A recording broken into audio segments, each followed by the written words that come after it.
दोस्तों, बात करें आपसे सावन के महीने की। सावन के महीने का मतलब बरसाती मौसम की। और बरसात के मौसम में क्या खाना चाहिए, क्या नहीं खाना चाहिए, क्या प्रिकॉशंस लेनी चाहिए, इस बारे में आज मैं बात करूंगा आपसे। दरअसल बहुत लोगों को मिथ है कि बरसात के मौसम में हमें ये नहीं खाना चाहिए, वो खाना चाहिए। और कुछ लोगों को भ्रम भ्रम भी रहता है कि ऐसा खाने से ये हो जाएगा, वैसा खाने से वो हो जाएगा। तो हम आज जो बात कर रहे हैं, ये हम सेहत के हिसाब से बात करेंगे, स्वस्थ के हिसाब से बात करेंगे कि एक स्वस्थ आदमी को बरसात के दिनों में किन सावधानियां बरतनी चाहिए ताकि उसका शरीर स्वस्थ रहे, उसको कोई बीमारियां ना हो, और उसके जीवन को अच्छे से वो अपना इस सावन के महीने में एंजॉय कर सके। तो ये जो बरसात का मौसम है, ये कई मायनों में बड़ा अच्छा भी है और कई मायनों में कुछ लोगों के लिए बड़ा घातक भी हो जाता है। तो इसमें जी लबोलबाब बात करने का ये है कि हम क्या सावधानियां करें और क्या सावधानियां बरतें जीवन में। और उसमें एक सबसे बड़ा जो रोल आता है, हमारे खाने पीने का आता है। तो हम कोशिश जी करेंगे जानने की कि क्या चीजें इस मौसम में खानी चाहिए और क्या चीजों को, किन चीजों को अवॉइड करना चाहिए। आज इसके लिए ही मैंने आमंत्रित किया है अपने साथ डॉक्टर आरपी पाराशर जी को। पाराशर जी जो हैं सीएमडी हैं, क्या जी। आयुर्वेद के एमसीडी में हैं। और बहुत ही एक्टिव हैं। और इनका आपने यूट्यूब भी देखा होगा, इनका चैनल भी है जिसमें ये टाइम टू टाइम के करते रहते हैं। इन्होंने ही पिछले हफ्ते बताया था कि इस मौसम में पकोड़े खाने चाहिए। पकोड़े खाना, हम्म। चीले खाना, गुलगुले खाना इस मौसम में अच्छा रहता है। तो मुझे उससे इंस्पायरेशन मिली और मैंने कहा कि हम भी जानते हैं कि और क्या खा सकते हैं और क्या खाने के साथ साथ क्या नहीं खा सकते हैं। तो डॉक्टर साहब, आपका बहुत बहुत जी स्वागत है। आपको जी। मैं वेलकम करता नमस्कार। हूँ इस चैनल में। तो मेरा जी सबसे पहला सवाल आपसे यही है कि इस मौसम में, जो बरसात का मौसम है, 3 महीने 4 महीने का जो मौसम है, इसमें क्या चीजें बहुतायत से खानी चाहिए। पहले तो हम बताएं कि खाना क्या क्या चाहिए। जी। देखिए, आयुर्वेद के मत से इस मौसम में वात कुपित हो जाता है हमारा। तीन दोष माने गए हैं आज में: वात, पित्त और कफ। तो जब भी कोई दोष प्रकोपित हो जाता है तो उससे अनेक तरह की हमें बीमारियां हो जाती हैं।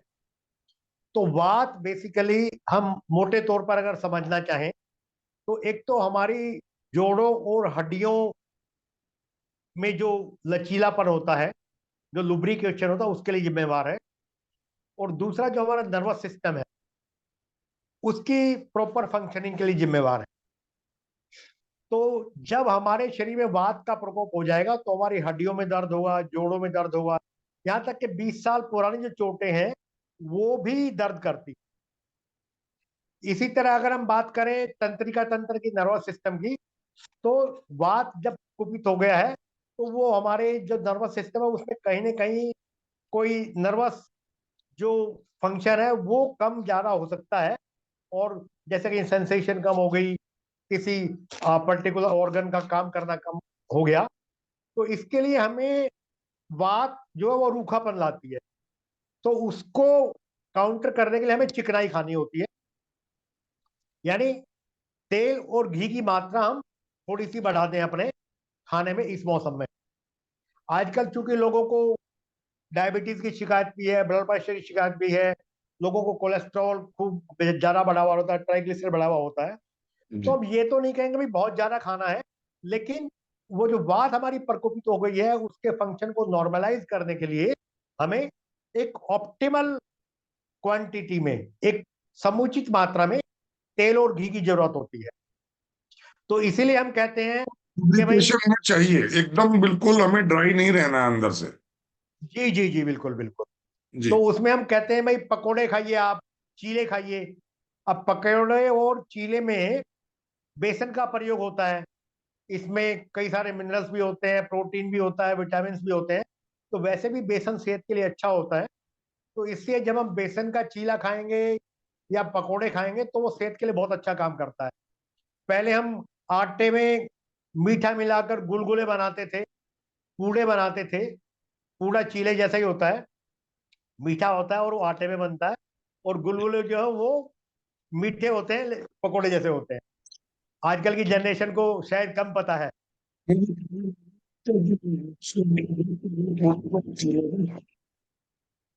है, ये तो खाना चाहिए, ये खाना नहीं चाहिए, ये डेली में समझ। नहीं, पकोड़े, चीले, गुलगुले, पूड़े खूब खाने चाहिए। खूब से मतलब भाई हफ्ता 10 दिन में एक बार। और क्वांटिटी और क्वालिटी दोनों ही आपको चिकनाई की ध्यान रखना है। अगर आप तेल ले रहे हैं तो सबसे अच्छा सरसों का तेल है। घी ले रहे हैं तो गाय का घी सबसे अच्छा है। लेकिन वनस्पति तेलों का ज्यादा प्रयोग ना करें। और रिफाइंड ऑयल का तो बिल्कुल भी प्रयोग नहीं करना। मतलब हम जितना भी खा रहे हैं क्वांटिटी भी हमारी ऑप्टिमम हो और क्वालिटी तेल की बहुत अच्छी हो। आजकल मार्केट में और भी बहुत सारे हैं जी। सोयाबीन का ऑयल है, जी सनफ्लावर ऑयल है, जी। राइस ब्रान ऑयल है, और भी वनस्पति तेल है। लेकिन हम उनके लिए बिल्कुल मना करेंगे। मतलब अगर आपको सेहत के लिए ध्यान में रखते हुए खाना है तो आप सरसों का तेल और गाय के घी का प्रयोग करें। गाय का घी ना मिले तो आप देसी घी का प्रयोग कर सकते हैं। चलिए, ये तो वो कितने अगर मैं इसमें आ जाऊं सब्जियों पर, तो इस जी मौसम में कौन सी सब्जियां कौन से खानी चाहिए, मतलब ज्यादा खानी चाहिए बनस्पति और दूसरे मौसम के? देखिए, होता क्या है कि इस मौसम में चूंकि बारिश होती है और बारिश में पानी प्रदूषित हो जाता है। क्योंकि घरों से जो हमारे यहाँ मल निकलता है टॉयलेट्स में, वो भी सारा गंदे नाले में जाके मिलता है, वो भी उस पानी के साथ मिल जाता है। लोग बाहर खेतों में जाते हैं या कहीं जाते हैं तो वो भी मतलब जो है बारिश जब होगी तो सारा पानी मिक्स हो जाता है। उसके वजह से पानी प्रदूषित हो जाता है। और जो हमारे घरों से मल निकलता है, अगर किसी के पेट में कीड़े हैं तो वो अंडे जो है उस मल के साथ निकलते हैं। और वो अंडे फिर जो है पानी के साथ उन हरी सब्जियों में चली जाती हैं। तो हमने ध्यान रखना है कि जैसे पालक है, बंद गोभी है, ऐसी हरी सब्जियां या तो इस मौसम में नहीं खानी, हमारे शास्त्रों में मना किया गया है। पर अगर हम खाएं तो उसको प्रॉपरली हम अच्छी तरह से पका लें, तब खानी है। अब जैसे हम बात करें चाउमीन की, उसमें बंद गोभी को काट के मिलाया जाता है। लेकिन वो बहुत थोड़ी सी स्टीम उसको दी जाती है, उतने वो पकती नहीं है। तो ऐसे मौसम में चाउमीन में पड़ी वो बंद गोभी जो है वो हमें नुकसान करेगी। और वो हमारे पेट में अंदर जाके कीड़ों का कारण बन सकती है। और वो कई बार दिमाग में पहुंच जाती है, दौरे पड़ने से शुरू हो जाते हैं। सिस्टी सर्कोसिस नाम से उस बीमारी को हम जानते हैं। तो हमने हरी सब्जियां अगर खाएं तो अच्छी तरह उबाल कर पका कर खाएं। अगर हम बात करें सब्जियां भी जो है, जो पत्तेदार सब्जियां हैं, जी, वही हरी हुई, वही नहीं से मतलब है? हाँ जी, हाँ जी, हाँ जी, हाँ जी, ओके पत्ते वाली सब्जियां। ओके बाकी हरी सब्जियां हम घिया, तोरी, टिंडा ये खा सकते हैं। ओके। और इसके साथ ही जो हम सलाद खाते हैं, क्योंकि जी सलाद में भी वो कीड़े पहुंच सकते हैं, अंडे उन जी कीड़ों के। जी। तो हम कहेंगे कि वो सलाद भी आप बहुत ध्यान से खाएं। अगर आप ये सुनिश्चित कर सकें कि वो मतलब अच्छे पानी का खेत से आया हुआ है। अगर हम दिल्ली की बात करें तो दिल्ली में नजफगढ़ से लेकर ओखला तक गंदे नाले की बेल्ट के साथ साथ हरी सब्जियां उगाई जाती हैं। उसमें पालक भी है, उसमें बंद गोभी भी है, और उसमें खीरा भी है, ककड़ी भी है, सारा सलाद है। तो सलाद को हम इस मौसम में कहेंगे ना खाएं तो अच्छा है। सिर्फ प्याज इस मौसम में सलाद के रूप में लिया जाए तो वो सेहत के लिए ठीक है। कि इसमें एक अहम क्वेश्चन आता है, कई लोग पूछते भी हैं। ये जो सलाद है, भले ही चलो बरसात के मौसम की हम बात ना करें, कुछ लोग क्या करते हैं, जैसे घर से लंच लेके चले तो खीरा कटवा के रख लेते हैं, प्याज कटवा के रख लेते हैं, टमाटर टिफिन के साथ ही कटवा कर रख लेते हैं।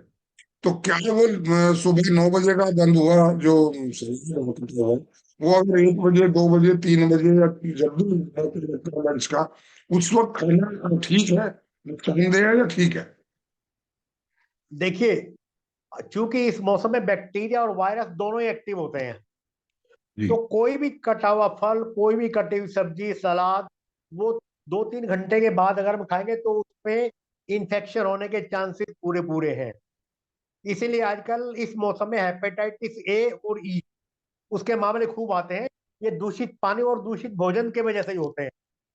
तो हम ये कहेंगे कि अगर आपको सलाद खाना है तो आप अपने टिफिन में बगैर कटा हुआ ले जाओ, आप वहां पर जाकर काट लीजिए। और बाहर का कटा हुआ सलाद तो आपको खाना ही नहीं है। क्योंकि बाहर तो पता नहीं सुबह का कटा हुआ है, रात का कटा हुआ, कब का कटा हुआ, वहां तो लोग इकट्ठा भी काट मतलब के रख लेते शादी हैं। शादी ब्याह फंक्शंस में जाते हैं तो अक्सर देखा जी जाता है कि वो सलाद सबसे पहले सुबह आते ही वेटर्स काटना शुरू कर देते हैं, 8 बजे 7 बजे, जी। रात को उसको 10 बजे 11 बजे लोग डिनर करते हैं तो उस वक्त खाते हैं। क्या वो फिर ज्यादा harmful नहीं है? वो बिल्कुल हार्मफुल है। और मतलब मैं फिर उसी बात को कहूंगा कि अगर आपको सलाद खाना है तो इस मौसम में आप सिर्फ प्याज खाएं, और कोई सलाद आप इस मौसम में ना खाएं। क्योंकि 2-3 घंटे के कटे हुए का मतलब तो सीधा सीधा है कि उसमें संक्रमण होने की पूरी संभावना है, और वो आपको पेट में जाएगा और 10 तरह की बीमारी पैदा करेगा। इसीलिए इस मौसम में उल्टी है, दस्त है, पेट दर्द है, फूड पॉइजनिंग है, इस तरह के केसेस खूब आते हैं हमारे पास। ये छाछ और दही, छाछ और दही का सेवन इस मौसम में किस ढंग से करें या ना करें? देखिए, दही चूंकि पचने में भारी होती है, और वैसे भी चूंकि वो उसमें कफ कारक पदार्थ होता है, तो चूंकि जब वात के साथ कफ मिल जाएगा तो और 10 तरह की बीमारी पैदा करेगा। आजकल हम देखते हैं, थोड़ा सा हमने ठंडा पानी पिया और हमें बलगम हो गया शुरू, खांसी जुकाम हो गया। जी। तो खासकर दही के बारे में हम कहेंगे कि दही इस मौसम में बिल्कुल ना लें। अगर आपको दही लेने का बिल्कुल आदत है, शौक है ज्यादा, तो आप उसको बिलोकर छाछ बना लें, उसमें से मक्खन निकल जाए, और बिलोने के बाद उसका जो भारीपन है वो भी खत्म हो जाएगा, ठंडापन भी खत्म हो जाएगा। आप छाछ का सेवन कर सकते हैं, दही का अवॉइड करें आप। सुबह शाम दोपहर कभी भी कर सकते हैं? नहीं, दोपहर से पहले पहले।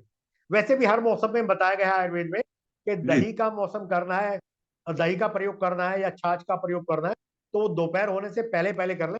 क्योंकि दोपहर के बाद जो है फिर कफ और वात का समय शुरू हो जाता है। सुबह के समय हमारा पित्त प्रबल होता है, अग्नि हमारी प्रबल होती है।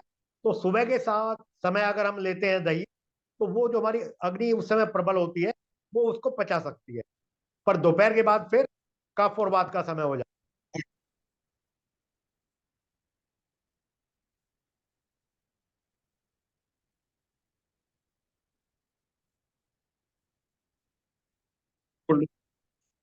इसका मतलब है।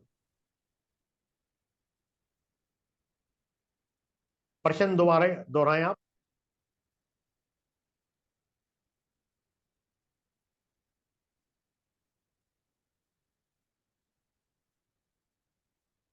पीते हैं या सूर्यास्त के बाद छाछ लेते हैं तो वो हानिकारक है? जी, सूर्य अपराह्न मतलब 2-3 बजे के बाद, और जी। विशेषकर सूर्यास्त के बाद तो दही, कढ़ी, छाछ, इनका प्रयोग बिल्कुल वर्जित बताया गया है आयुर्वेद में। और इसका कारण भी है, क्योंकि जैसे मैं बता रहा था कि सुबह के समय हमारे शरीर में पित्त की प्रबलता होती है, जो अग्नि होती है वो सब कुछ हजम कर सकती है। दोपहर के बाद फिर कफ का काल शुरू हो जाता है, और रात को वात का काल शुरू हो जाता है। तो हमें वो चीजें सूर्यास्त के बाद तो बिल्कुल भी नहीं लेती।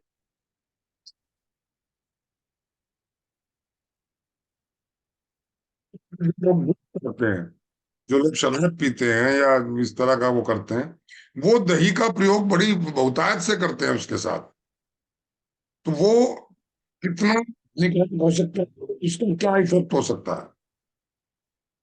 देखिए, उससे हमारे शरीर में कफ का जमाव होगा, और चूंकि वात इस मौसम में कुपित होती है, तो हमें जोड़ों के दर्द होंगे, हड्डियों के दर्द होंगे, गठिया बाई की शिकायत हो सकती है।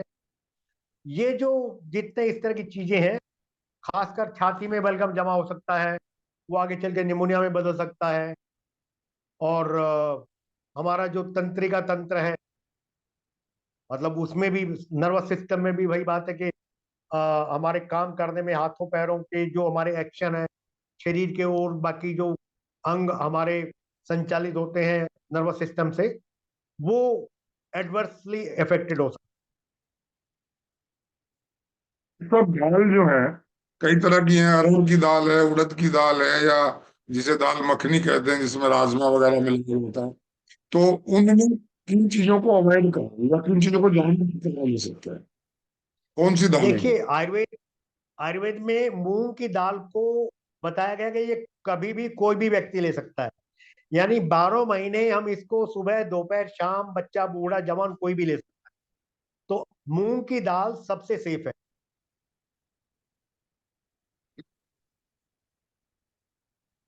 एक धुली हुई दाल, एक बिना धुली दाल। छिलके वाली को प्रेफर करते हैं, क्योंकि अच्छा, छिलके में भी विटामिन प्रोटीन्स होते हैं। अगर हम वो निकाल देंगे तो वो फिर उनकी मात्रा कम हो जाएगी। जो दूसरी, और हाँ, मसूर की दाल थोड़ी गर्म तासीर की होती है, वो हम इस मौसम में प्रयोग कर सकते हैं। और अगर हम दाल बाकी लेते हैं, थोड़ी पचने में भारी होती हैं, जैसे उड़द की दाल है, छोले हैं, राजमा है, तो इसके लिए हम ये कर सकते हैं कि थोड़ी, चूंकि ये भारी है, थोड़ा कफल प्रकृति के हैं, तो इसमें हम मसाले जो है थोड़ा ऐसे डालेंगे, और बाकी सब्जियों में भी, कि उससे वो जो कफ का असर है, जो ठंडी तासीर का असर है, वो खत्म हो जाए। जैसे बड़ी इलायची है, लौंग है, गरम मसाले हैं, काली मिर्च है, छोटी पीपल है। इस तरह की जब हम उसमें मसाले डालेंगे तो वो ठंडी तासीर का असर खत्म हो जाए।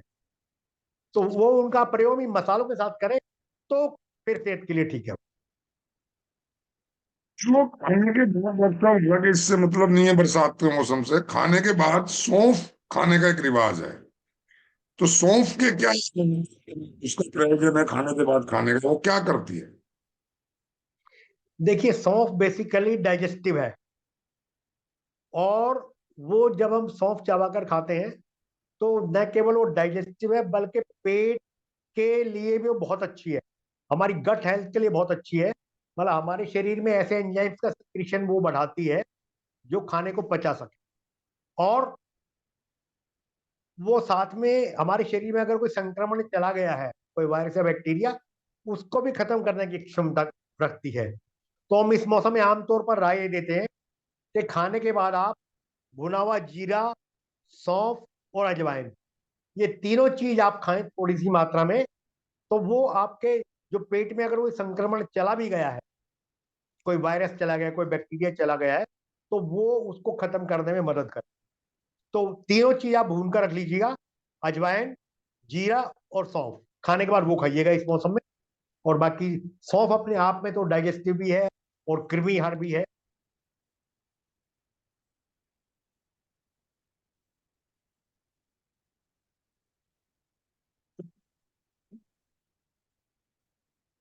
इसमें जीरा या सौंफ या कोई ऐसी चीज या इंग्रेडिएंट, नमक वगैरह मिलाना चाहिए? देखिए, नमक का क्या है कि आजकल लोगों को बीपी ब्लड है। प्रेशर की शिकायत है, जी। जी। और वो मतलब नमक से ब्लड प्रेशर बढ़ सकता है, जी। तो हम नमक की तो राय नहीं देंगे। लेकिन जी। ये तीनों चीज अपने आप में पर्याप्त है हमारे पेट को ठीक रखने के लिए, सेट रखने के लिए, उसमें इंफेक्शन खत्म करने के लिए, और हाजमे। पीते हैं, कोई नुकसान नहीं। प्रश्न दोहराएं। इसको कुछ मिल वो पी रहे हैं, छाछ में कुछ नहीं मिला रहे हैं, नमक भी नहीं मिला रहे हैं, जीरा भी नहीं मिला रहे हैं, तो वो नुकसानदेह नहीं है ना? हाँ, पर छाछ में हम मिला सकते हैं वही जो मैंने बताया, भुना हुआ जीरा, भुनी हुई सौंफ, अजवाइन, वो मिला सकते हैं। और उसमें काला सेंधा नमक भी थोड़ा सा मिला सकते हैं। लेकिन अगेन वही बात है कि जिन लोगों को ब्लड प्रेशर की शिकायत है, हाइपरटेंशन है, उनको नमक का प्रयोग कम करना चाहिए। और वैसे भी हम इंडियंस जो है नमक का प्रयोग ज्यादा कर रहे हैं। कायदे से 3.5 से 4 ग्राम मात्रा में हम रोज की हमारी मात्रा है ज्यादा से ज्यादा नमक लेने, लेकिन हम 8-10 ग्राम तक लेते हैं। ये ब्लड प्रेशर बढ़ने का एक कारण भी है। तो हम ये जरूर आपके माध्यम से, हम आपके चैनल के माध्यम से बताना चाहेंगे कि लोग अपने नमक की मात्रा को नियंत्रित करें, और वो 3.5-4 ग्राम से ज्यादा प्रतिदिन ना हो। सब लोग खाते हैं। इस मौसम की अगर बात ना करें, नॉर्मल दिनों में सलाद खाते हैं, कुछ लोग उस पर मसाले के नमक डालते हैं, नींबू डालते हैं। तो क्या वो ठीक है या नुकसानदेह है वो? नहीं, नींबू डालना ठीक है, क्योंकि नींबू फिर जो है वो डाइजेस्टिव है, वो ओके। हाजमा हमारा ठीक करता है, गैस को खत्म करता है, और हाजमे के लिए बहुत ठीक है। पर वही बात है, फिर अगर आप नमक डालना चाहें तो कम मात्रा में डालें या ना डालें।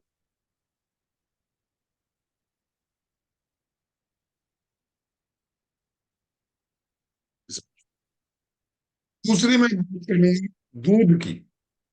दूध अगर पीते हैं इस मौसम में तो किस ढंग से और कब पीना चाहिए? देखिए, दूध की अगर हम बात करें तो चूंकि दूध भी मतलब इस मौसम में थोड़ा सा हमें भारी लगता है, तो उसमें हम सौंफ और छोटी इलायची वो उबाल कर लें, तो फिर वो अफारा नहीं करेगा, गैस नहीं बनाएगा, और अच्छी तरह से वो पच जाएगा। और ये हम आमतौर पे जिन लोगों को दूध से शिकायत रहती है, खासकर बच्चे दूध नहीं पी पाते, बच्चे दूध हजम नहीं कर पाते हैं, तो उनके लिए भी वही फार्मूला मैं बताऊंगा कि वो छोटी इलायची और सौंफ उस दूध में उबालें, और वो फिर छान कर बच्चों को वो पिलाएं, और हम खुद भी जो है उसी तरीके से लें। कुछ लोगों फीका पीने से वो गैस बनाते हैं, इसलिए उसमें चीनी या गुड़ या शक्कर के साथ पीना हाँ, चाहिए। चीनी गुड़ शक्कर की तो बात ही नहीं है, वो तो अगर लेकिन अगर आप डायबिटीज है, डायबिट अगर डायबिटीज है और वो फीका पीना चाहता है तो उसके लिए क्या इलाज है? उसके लिए यही जो मैंने बताया है, क्योंकि सौंफ थोड़ा जब उबलेगी उसमें, तो वो हल्का सा मीठापन आ जाएगा दूध में। तो इलायची का भी यही है, तो वो सौंफ और इलायची जब मिलाएंगे तो दूध का टेस्ट अपने आप बदल जाए, फिर वो फीका उनको नहीं, फीकेपन का खाली एहसास नहीं फीका होगा। पीना नुकसानदेह हो सकता है, बिल्कुल फीका फीका कुछ। नुकसानदेह हो सकता ओके। कुछ लोगों को फीका दूध जो है वो गैस बनाता है, जी। पर फिर हम थोड़ा सा गुड़ ले सकते हैं, नहीं तो इलायची और सौंफ ये अपने आप में सफिशियंट है। कुछ लोग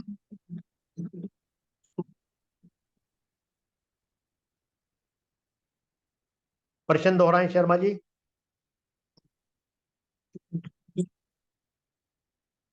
पीना ठीक है, सुबह खाली पेट जी, दूध पी सकते हैं, दूध सुबह खाली पेट पी सकते हैं, कोई दिक्कत नहीं है। और फ्रूट शेक वगैरह।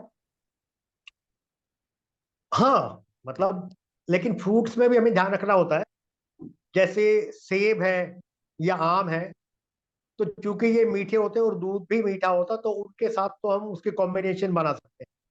क्योंकि आयुर्वेद में जो कॉन्सेप्ट है विरुद्ध आहार का, उसमें हमें ये ध्यान रखना होता है कि दो हम ऐसे पदार्थ आपस में एक साथ ना लें जिनकी आपस में कॉम्पेटिबिलिटी ना हो, कम से कम रस के मामले में। जैसे दही के साथ हम कहेंगे कि भाई आप दूध से बने हुए पदार्थ ना लें, आप खीरे के साथ दूध या दही ना लें, आप मूली के साथ दूध या दही ना लें। तो ये एक हम अलग से करेंगे इस पर चर्चा, तो जी। वो विरुद्ध आहार ना हो जाए। तो आम और सेब ये हम दूध के साथ ले सकते हैं। जो मीठे फल हैं, खाली मीठे पेट फल हैं में उसमें इसको हम शुगर की पेशेंट जो जिसको शुगर है, वो अगर खाली पेट विदाउट शुगर मिलाए हुए दूध और सेब का मिला के शेक पीता है तो उसको नुकसान हो सकता है कि कोई दिक्कत नहीं? देखिए, शुगर वालों को हम ये आमतौर पर सलाह देते हैं कि दोपहर तक वो केवल फल खाएं, और इस फॉर्मूले से काफी लोगों की शुगर काफी हद तक कंट्रोल हुई है। तो शुगर के पेशेंट को मैं कहूंगा कि वो पेट भरकर फल खाएं दोपहर तक, अपनी मर्जी जो फल खाना चाहें, उसमें कोई दिक्कत नहीं है। तो वो उनकी बीमारी को कंट्रोल करे, दूध के साथ कोई भी जरूर फल, खा लें। कोई भी फल खा सकते हैं। जी जी जी जी। एक बड़ा भ्रम है कि जो मीठे फल होते हैं जी। उनको नहीं खाना चाहिए, जी। लेकिन चूंकि फलों में फ्रुक्टोस होता है और चीनी में सुक्रोस होता है, और वो फ्रुक्टोस का जो अंदर शरीर में एक्शन तो वो अलग तरह से होता है, उससे शुगर बहुत कम बढ़ती है, वो भी जाके सुक्रोस में बदल जाती है, लेकिन उसका मेटाबॉलिज्म अलग तरीके से होता है। तो फलों को लेने में कोई दिक्कत नहीं। और ऐसे लोगों को मैं कहूंगा कि दोपहर तक वो सिर्फ फलों पे रहें, ओके। और मतलब खूब पेट भर के खाएं दोपहर तक, डॉक्टर साहब, तो वो उनके लिए इस फायदेमंद है। इस मौसम में जामुन बहुत आ रही है, कुछ लोगों का मिथ ये भी है कि जामुन खाने से शुगर खत्म हो जाती है या कम हो जाती है, क्या ये ठीक है? और जामुन कब देखिए, खानी चाहिए, मिल सकते जितने हैं भी खट्टे फल हैं, जी। जितने भी खट्टे फल हैं वो डायबिटीज में हेल्पफुल है। तो जामुन है, अनार है, आलू बुखारा है, जो भी खट्टे फल हैं हम सभी का उपयोग कर सकते हैं, जो डायबिटीज के पेशेंट हैं। मतलब खट्टे फल तो वो बिल्कुल आंख बंद करके खा सकते हैं, उसमें कोई दिक्कत चलिए, ये तो बहुत डायबिटीज वालों के लिए आपने एक वरदान दे दिया, लोगों को बड़ी मिथ थी। और मैं भी क्योंकि उम्र के उस पड़ाव पे जा रहा हूँ, तो प्रिकॉशनरी मैं भी जी। मीठा चीज नहीं खाता। केला तो बिल्कुल नहीं खाता, इसमें शुगर ज्यादा होती है। तो खाने की कोशिश करूंगा। तो डॉक्टर साहब, आपने बहुत सारी जानकारियां दी। बहुत सारी कुछ और क्वेश्चंस रह गए हैं, एक बार फिर हम मिलेंगे इसी तरह। और मैं चाहता हूं कि आप जैसे जो विद्वान हैं, जो इसके मनीषी हैं, इसके जानकार हैं कि आहार कैसा हो, क्योंकि आहार अच्छा होगा तो हमारा स्वास्थ्य अच्छा होगा और ज्यादा से ज्यादा लोग इससे लाभान्वित हों। दोस्तों, आपको ये वीडियो कैसा लगा? आपने इससे कुछ लगा कि आपको लाभ हो सकता है आपके दोस्तों को, आपके संबंधियों को, परिवार वालों को, तो जरूर मुझे कमेंट करिएगा। डॉक्टर साहब की फिर हम रिक्वेस्ट करेंगे, डॉक्टर साहब से फिर हम निवेदन करेंगे कि कुछ और बातें हमें बताएं। मैं बता दूं, डॉक्टर साहब बहुत हर टॉपिक पे बहुत बढ़िया बोलते हैं। अभी मैं इनकी वीडियो देख रहा था, इसमें इन्होंने सालों के प्रयोग के बारे में डिटेल से बताया था। तो ऐसी जानकारियां हम सबको पता होनी चाहिए। और मिथ जो होती हैं, जो भ्रम होते हैं, जो इधर उधर की बातें, जो अफवाहें होती हैं, उनसे हमें सावधान रहना चाहिए। इससे हम कहीं ऐसा ना हो अपने स्वास्थ्य के लिए नुकसान कर लें। तो दोस्तों, आज के लिए इतना ही। मैं फिर एक नए टॉपिक के साथ आप लोगों से बात करूंगा। डॉक्टर साहब, आपने बहुत बढ़िया जानकारी दी। बहुत ही एक मतलब पब्लिक एट लार्ज आप उनकी बातों से लोगों को लाभ मिलेगा, ऐसी इस उम्मीद के साथ आपका बहुत बहुत धन्यवाद। और पुनः मैं आपका निवेदन धन्यवाद। करूंगा, कभी फिर आप आइएगा मेरे आग्रह पर, मैं आपको जी बुलाऊंगा जी। और इसी तरह पब्लिक हित की बातें करेंगे। नमस्कार, बहुत बहुत धन्यवाद। जय नमस्कार। हिंद, जय भारत। जय जय भारत।